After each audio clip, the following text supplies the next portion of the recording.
Uy, ano pala yan? Tama-tama. May gagawin tayo ngayon sa helmet natin. Kakabit natin ang ating pang motovlogging setup. So, dito yan sa gear helmet natin na Falcon. So, kakabit natin dito ang ating action camera. DJI Action 4. Siyempre, kakabit natin yan gamit ang ating adhesive mount. Hank or Hansi or kahit ano yan. So, ito, nabili ko to online. Ilalagay ko na lang yung description sa link. Sa link lang yan. Pati itong DJI Action 4 natin. In-unbox ko to. Ito yung link din. Nasa taas or nasa baba. Ilalagay ko lang sa description. Okay. So, syempre, buksan muna natin itong Hansi or Hank na adhesive mount para sa ating helmet. Specific or ginawa to para sa GTS, ay para sa Falcon na variant. Tagal-tagal din tong na-inbox sa atin or na-stock dito. So, ito siya guys. Malagay dito Gile Falcon. Okay.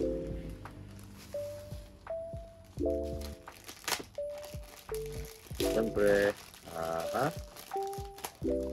kami meron siyang manual, installation guide, tapos wipes, basa, tsaka yung tuyo. Lilinisin muna natin itong pagkakabitan mamaya bago natin idikit. Tapos, ito yung elbow, bended elbow niya. Ito siya. Ito yung pinaka-adhesive mount. Ito guys. Dito siya. Ayan. Ganyan siya.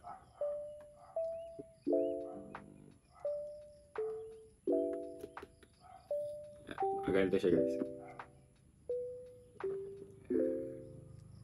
So, siguro alamin natin kung saan maganda yung positioning mamaya. Pero bago yan, punasan muna natin ito. Linisan muna natin ito, tapos tsaka natin tatanggalin natin didikit. Ito pala yung bended elbow. Dito natin ikakabit yung Action 4 natin. Ganyan siya. Pwede rin naman ito, straight yung gamitin nyo. Yung ganyan. Or nakaganito. Pili na lang kayo kung anong magandang positioning ng camera nyo. Ito, ang security, pang security. If ever matanggal yung pagkakadikit nito, ito yung sasalo sa kanya. Kung maliit na. Ganyan siya. Tatali natin siya dito. Okay? Okay. Kakabit na natin siya. Ganito yung setup niya. Yeah. Makikita nyo, pasok siya. Pwede pang sa baba. Buksan tong vent dito sa baba. Tapos pwede rin ibalik sa taas. Nang hindi nakakasagabal ang ating adhesive mount. Okay. Unang step is punasan muna ng wet wipes. Included naman na to. Lilinisan lang natin yung surface na pagdidikitan. Linis. Kasi dapat walang alikabok. Dahil pag may alikabok, tanggal ang dikit. Yan.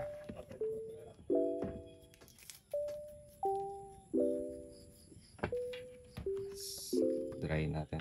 Dry naman.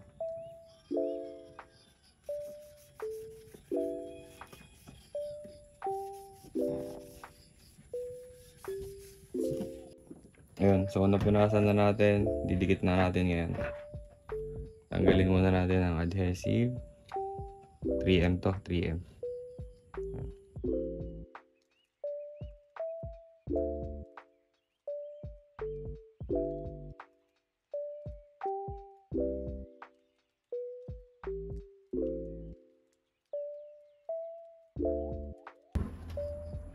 Dapat daw, minsan yung iba iniinitan pa to bago idikit, pero okay na to, dikit na natin.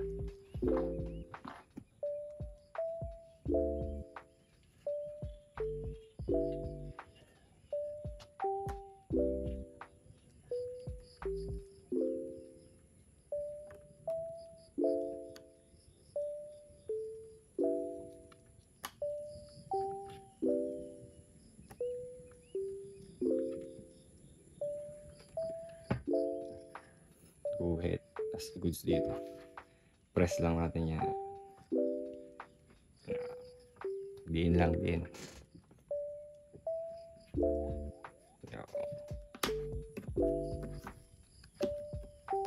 Okay. Tapos pala, ang advice dito is 24 hours iiwanan para sure ball mag-stick talaga siya. Dumikit. Yan. So, iwan lang muna natin siya nakaganyan dyan. Then, 24 hours. Okay. So, nadikit na natin ang first part, which is ang adhesive mount. Okay. So, last episode, nakabit na natin tong Hans chin mount na adhesive chin mount natin from Hansi or Hank. Ayan siya. Ayan. Adhesive lang siya.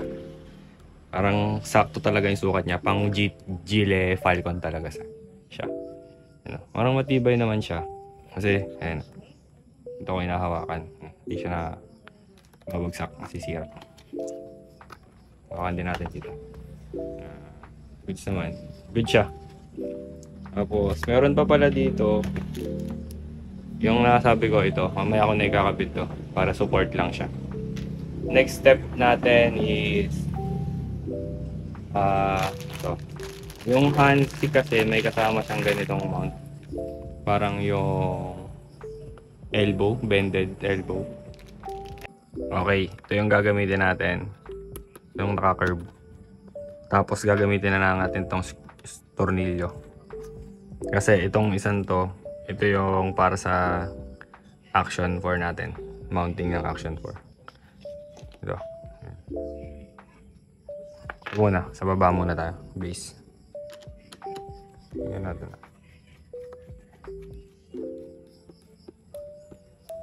Tornilyo alert. Hindi natin higpitan masyado. Yan, okay na. Uy, gumalaw. Yan, okay na siya. Ganyan na. Ito. Makikita nyo, ganito yung head. Sarangan natin. Yan, ganyan. Tapos, ito naman. Ito naman yung ikabit natin. Kasi ito na gagamitin natin. Para ito yung igagalaw-galaw natin na ganyan. Yan. Yan, pag ganyan. Kung adjust natin yan. Okay, yan. Mga sturdy na siya. Tapos, syempre, ito. Sasalpak na lang natin. Dahil clip lang to, magnetic clip lang. Basic.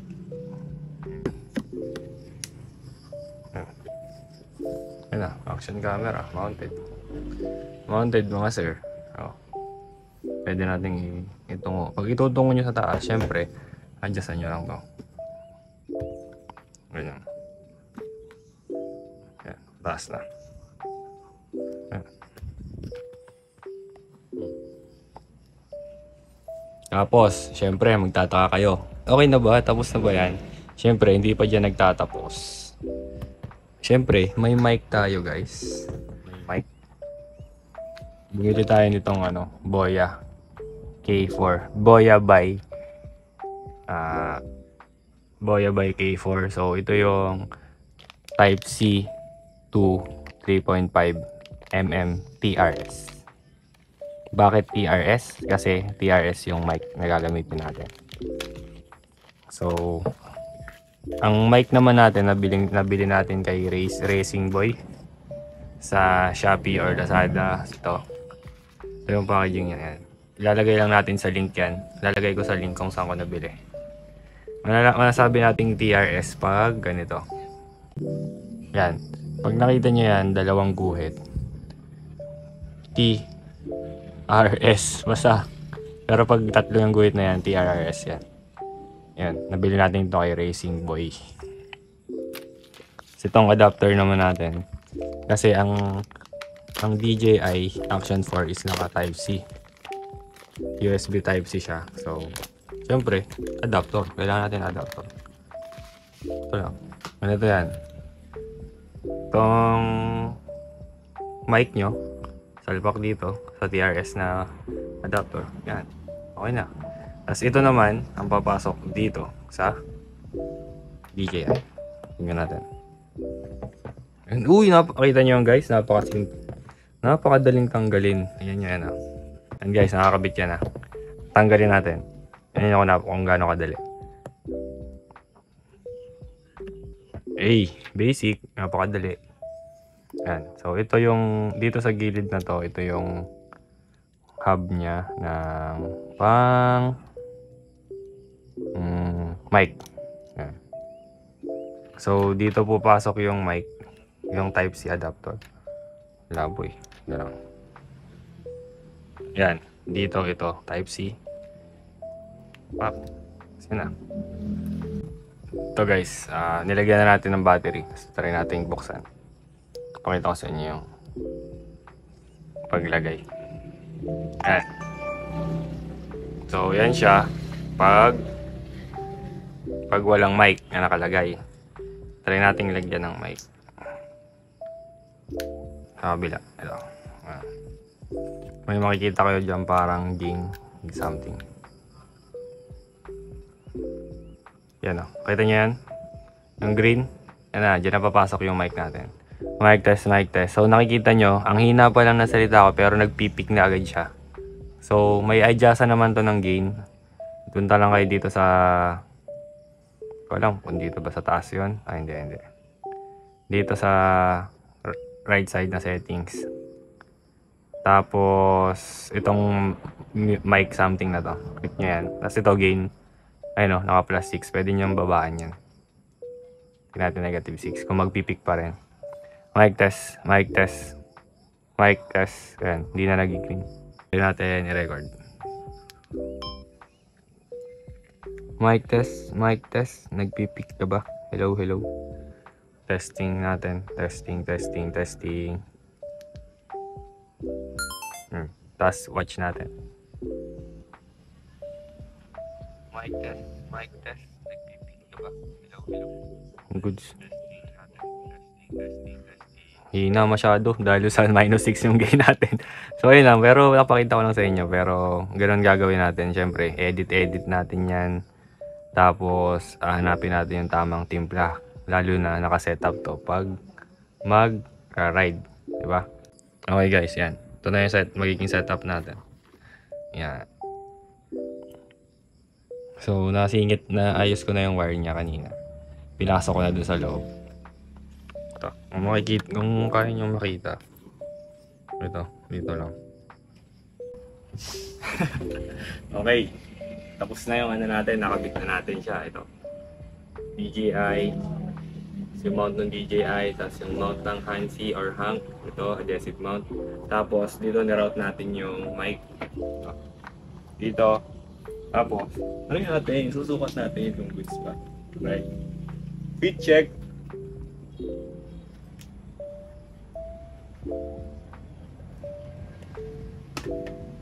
Okay. Next time, gano'n na. Kaganito na tayo.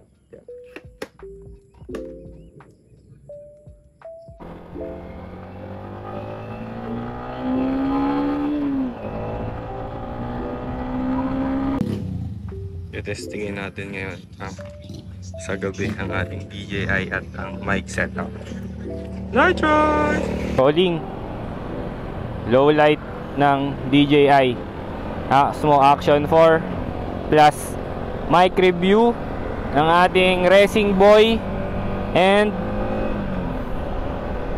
Boya by K4, BY-K4 na USB-C to TRS adapter.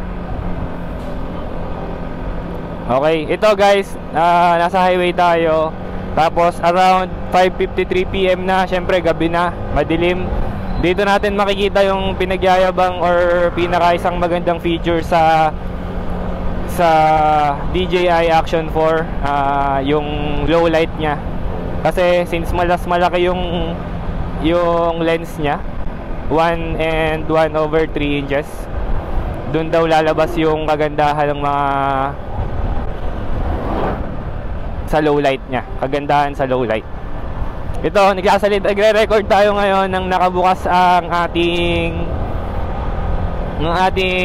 visor.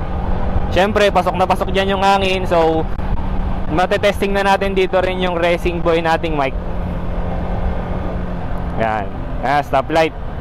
So, pagkatapos nyan, pagtawid natin dyan sa stoplight na yan, magko-close visor tayo. Tapos itetesting natin para syempre may comparison. Ayun lang. Sa highway, naka sarado yung visor natin. Testing. Yan. Tamang chill lang. Hirap kasi yung ganito pag gabi, parang nakakatamad pag mabilis. Kasi hindi mo kita yung daan. Malay mo may pako o may screw, mabigyan ka. Malas, butas ang gulong. Pero testing na rin natin sa pag mabilis yung takbo, tas kung paano ba nangyayari sa mic, kung goods ba, nakakarinig ba ng na may wind noise ba, mga ganon.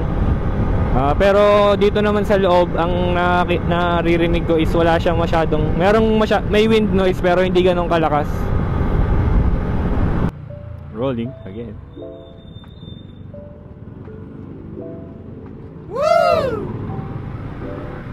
Speaking of dyno, since may narinig tayo kanina doon parang may nagda-dyno tune, meron tayong susunod na project para kay CK. Pinaghandaan natin. CK, itong tawag ako tawag namin ni Saint sa sniper, dito sa sniper namin.